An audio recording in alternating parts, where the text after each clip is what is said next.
আরে বিশ্বদা, এত চিন্তিত হয়ে বসে আছো? আবে লাউড়া, আজকে জানিস কি হয়েছে? বানা রিয়ার লাউড়া দুধ চুরি হয়ে গেছে। কে রিয়া? তোমার বউ না গার্লফ্রেন্ড? পাগল ছেলে, বউ গার্লফ্রেন্ড না রে বানা, রিয়া ওই যে লাউড়াটা গরুটা, ওর বানা দুধ চুরি হয়ে গেছে আজকে লাউড়া। ও আচ্ছা, বলো কি করে চুরি হলো? আরে প্রিয়া আর রিয়া দুজন মেয়ে লাউড়া খেলছিল। পিয়াটা আবার কে? পাগলা চোদা প্রিয়া, এইটা লাউড়া প্রিয়া, ওটা বানা রিয়া লাউড়া। তোমার মেয়েদের নাম কি বাল ছিঁড়তে রেখেছো? তুই বানা পাগল ছেলে না, হাত খেলা চোদা লাউড়া। দুধ দিচ্ছে, তুই বাল ছিঁড়তে ছেলেদের নাম রাখবো লাউড়া? আচ্ছা ঠিক আছে ছাড়ো, বলো কি হয়েছে? শোন লাউড়া, এবার লাউড়া রিয়ার প্রিয়া খেলছিল, একটা টাকলা চোদা লোক এসছে। হ্যাঁ। এসে লাউড়া দুধটা ধরে না এমনি এমনি টানছে। আর লাউড়া ওকে তো দেখতে পাচ্ছি না, কালুয়া চোদা পুরো। হ্যাঁ, তারপর? খালি একটা গামছা একটা লুঙ্গি পরে, খালি ওর দাঁতটা দেখেছি আমি, বুঝলিস তো? চুষতে যাচ্ছিল, পারিনি, আমি এসে গেছি। আর মালটা পালিয়ে গেছে, ওকে ধরতেও পারিনি।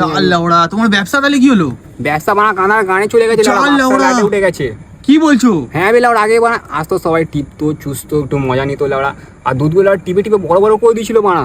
হ্যাঁ। আর বানা ঘন দুধ, কি দুধ লাউড়া, দুধের যা দাম, ওফ লাউড়া, এখন সব চুদে গেছে। গাঁড় মেরেছে। তোর তো টাকে চুল নেই লাউড়া, তুই কি ছিলিস নাকি? না একদম না, কি বলছো? তোর বডি ল্যাঙ্গুয়েজ মিলছে কিন্তু। তুমি কি বলছো ভুলভাল? তুমি দুধ পাগলা চোদা হয়ে গেছো নাকি? তুমি পাগলা চোদা। নিয়েছি রে।